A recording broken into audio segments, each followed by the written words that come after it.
ിലേക്ക് എത്തുന്ന സമയത്ത് മർക്കസിൽ വന്നതിന് ശേഷം അതിന് സനത് ഉണ്ടാകുന്ന പറഞ്ഞാല് അത് ആളുകളെ മുമ്പിലാകെ എന്താ പറയണ്ടേ? തീർച്ചയായും.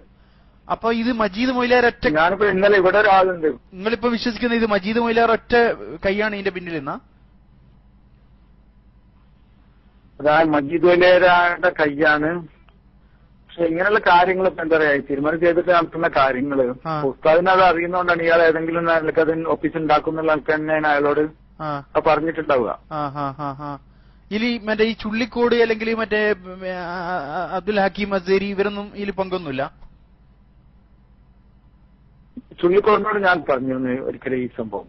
എനിക്ക് ഇതിൽ വളരെ അമർഷ ഉണ്ടായിരുന്നു ഈ വിഷയത്തിൽ.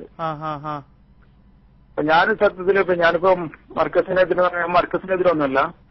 അപ്പൊ ഞാന് തമ്മിൽ ഭേദം എന്നുള്ള ആൾക്കാർക്ക് ഞാന് നമ്മളെ ഗ്രൂപ്പ് തമ്മിൽ ഭേദം എന്ന് പറയാത്രേ ഉള്ളൂ.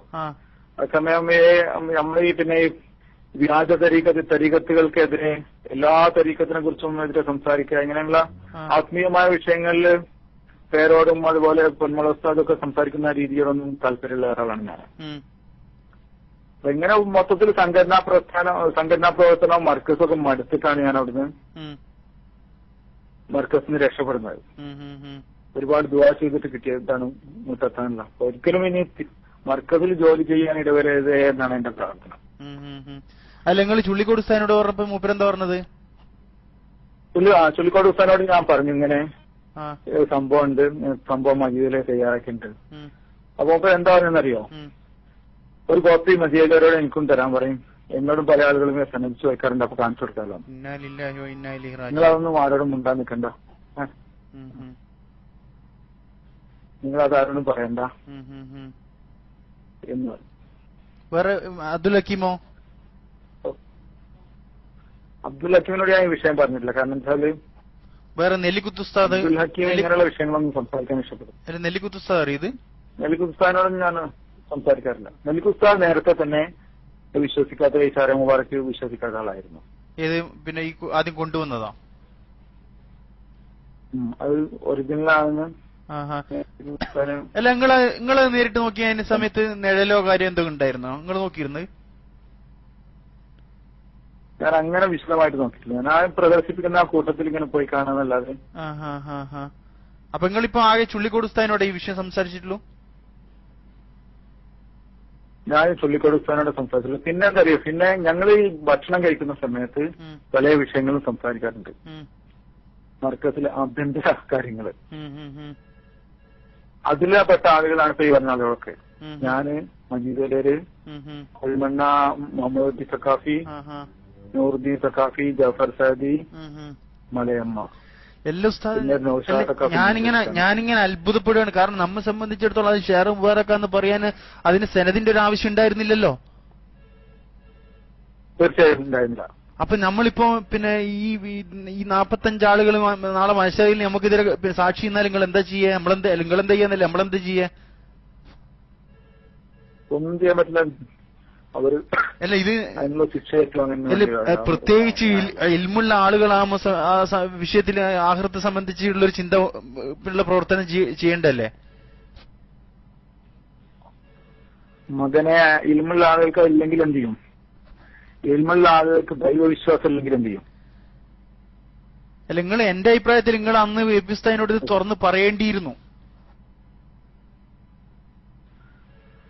അതായത് പല വിഷയങ്ങളും മാർക്കസിലൊക്കെ ജോലി ചെയ്യുന്ന സമയത്ത് പറയാൻ കഴിയില്ല. ഒന്നാമത്തെ വെച്ചാൽ ഇപ്പൊ നമ്മളൊക്കെ പള്ളപ്രശ്നം ഇതൊക്കെ ഉണ്ട്. ഞാനെന്ന് പറഞ്ഞാല് അന്ന് മാർക്കസില് കാഫികളുടെ കൂട്ടത്തിൽ ഏറ്റവും കൂടുതൽ ശമ്പളം വാങ്ങുന്ന ആളായിരുന്നു. അപ്പൊ അങ്ങനെയുള്ളൊരു ശമ്പളമൊന്നും പുറത്തു പോയാൽ കിട്ടില്ല. അപ്പൊ ആത്മാർത്ഥം ഇല്ലാത്ത അങ്ങനെ തന്നെ ഞാൻ നിങ്ങളോട് തുറന്നു പറയുന്നു, ശമ്പളത്തിന് വേണ്ടി ജോലി ചെയ്യായിരുന്നു. പിന്നെ പേരും നോക്കുമ്പോൾ വേണ്ടി എപ്പിസാന്റെ സെക്രട്ടറിയാണ് അതാണ് ഇതാന്നൊക്കെ പറഞ്ഞിട്ട് ഇതുപോലെയാണ് അതിനൊക്കെ മടുത്തു.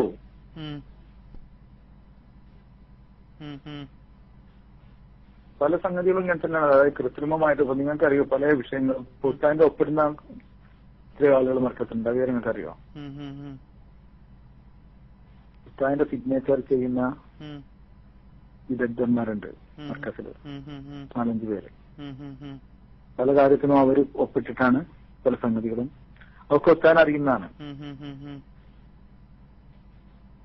അപ്പൊ ഉസ്താദിന് ഏതായാലും വ്യക്തമായിട്ട് ഇത് ഈ മുഫസ്സലായ സാധനം ഉണ്ടാക്കിയതാന്ന് ഉസ്താദിനും എപി ഉസ്താദിനും അറിയാന്ന് നിങ്ങൾ പറയുന്നത്? തീർച്ചയായും. കാരണം ഉസ്താദ് അതിനുവേണ്ടി ഒരുപാട് ശ്രമിക്കുകയും 1-2 പ്രാവശ്യം ആരിഫ് ബർക്കാത്തിയെ വിളിച്ചു വരുത്തുകയും ആരിഫ് ബർക്കാത്തി കുറെ അങ്ങോട്ട് കൊണ്ട് ഓടുകയൊക്കെ ചെയ്തിട്ട് കിട്ടായിരുന്നതാണെന്നുള്ളത് ഉസ്താൻ അറിയുന്നതാണ്. അല്ല, അപ്പൊ ആരിഫ് ബർക്കാത്തി അവരറിയോ ഇതിങ്ങനെ ഉണ്ടാക്കി വരും? ആരിഫ് ബർക്കാത്തി അറിയില്ല. മറ്റേ ഇക്ബാലിനറിയോ? അയാൾക്കും അറിയില്ല.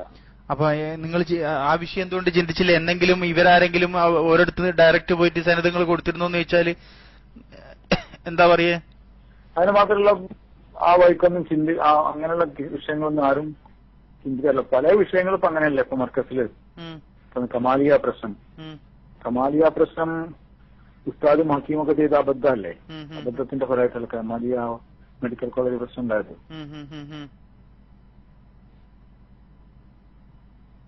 അങ്ങനെ അബദ്ധങ്ങൾ ഒരുപാട് വരാറുണ്ട്. അതായത് അതൊന്നും ചിന്തിക്കാതെ പെട്ടെന്ന് വോട്ടടക്കാൻ വേണ്ടി എന്തെങ്കിലും ചെയ്യും, വരും വരായികൾ ആലോചിക്കാതെ.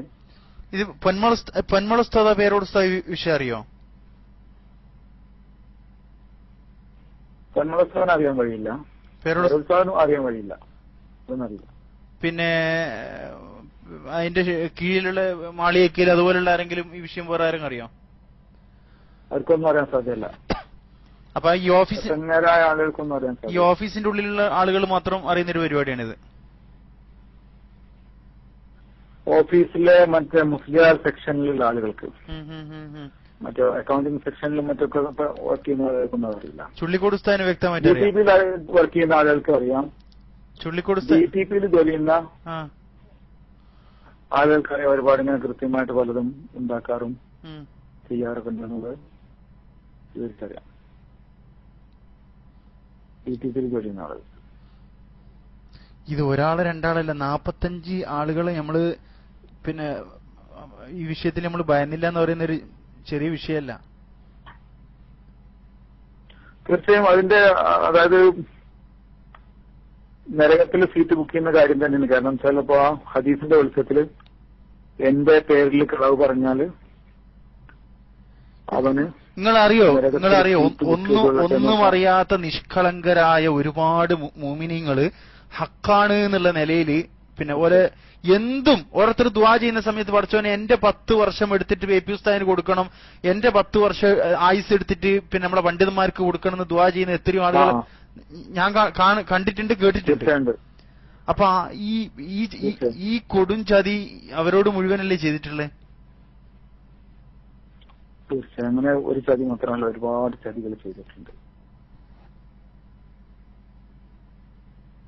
എന്താ ചെയ്യ പഠിച്ചോനെ? ഇത് ജനങ്ങൾ ആലോചിച്ചൊക്കെ, ജനങ്ങൾ അറിഞ്ഞ ഒരു കുട്ടി പിന്നിലുണ്ടാവോ ഇത് അറിഞ്ഞതിന് ശേഷം? ജനങ്ങൾ വിശ്വസിക്കൂല എന്നുള്ളതാണ് ഒരു വിഷയം. ആര് ജനങ്ങൾ അതിന്റെ മറുവശം പറയുന്നത് ഞാൻ അതിന്റെ വെറും ഭൗതികമായ വശം രാഷ്ട്രീയക്കാരുടെ ഭാഷയിൽ സംസാരിക്കണം കേട്ടോ. അതായത് നമ്മുടെ ആളുകളെ പ്രതിജനം എന്ന് പറയുന്നത് കഴുതയാണ്. നമ്മളെ ആലിമീങ്ങളും നമ്മുടെ ഗ്രൂപ്പിലുള്ള ആലിമീങ്ങളും ഒരുവിധം ആളുകളൊക്കെ ആ വിഷയത്തിൽ കഴുതകളാണ്. എത്തിസാൻ എന്ത് പറഞ്ഞാലും അത് അണ്ണാക്ക് തൊടാതെ വീഴുന്നതാണ്. ഉസ്താദ് ഉലമാ സമ്മേളനത്തിന് അത് വായിച്ചു കേട്ടപ്പോ ഞാൻ ഒരുപാട് ആലോചിച്ച് കരഞ്ഞതാ. ഉസ്താദ് അങ്ങ് പിന്നെ കാതിരി എന്ന് വെച്ചിട്ടുള്ള സനത് വായിച്ചപ്പോ ശരൺ മുബാറക്കിന്റെ സനതായിട്ട് ഞാൻ ഉസ്താദ് എന്ത് അബദ്ധാണ് ചെയ്യുന്നത് എന്ന് ആലോചിച്ചിട്ട് ഞാൻ ഒരുപാട് അന്ന് ഈ ഹസ്രജി വന്നിട്ട് ആ സനത് കൊടുത്തപ്പോ ഞാൻ ഒരുപാട് സന്തോഷിച്ചു. ഹസ്രജി വായിച്ച സനതായിരിക്കും വിചാരിച്ചിട്ട്. കാരണം എന്താ വെച്ചാൽ ഇതുവരെ ഈ വ്യാജമായ സനത് വെച്ചിട്ട് അതൊക്കെ ഒന്ന് ഒഴിവാക്കിയ നല്ല സനത്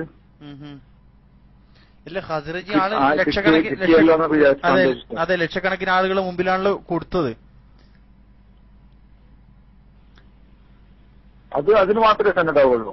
ഇല്ല, ഹസ്രജി ഉസ്താദിന് കൊടുത്തു എന്നുള്ളതിന് മാത്രമേ അത് സന്നദ്ധാവുള്ളൂ. ഇല്ല അത് അത്രയാവുള്ളൂ. പക്ഷെ അത് ഹസ്രജി കൊടുത്തൊരു കാര്യം, അതല്ലല്ലോ, ഇത് ഉണ്ടാക്കിയൊരു കാര്യമാണല്ലോ വരുന്നത്. തീർച്ചയായും ഖദ്റജ് കൊടുത്താലും സനദില്ലേ? വിശദമായ സനദില്ല.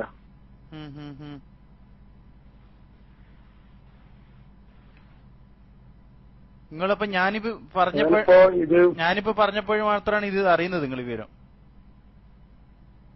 തീർച്ചയായും.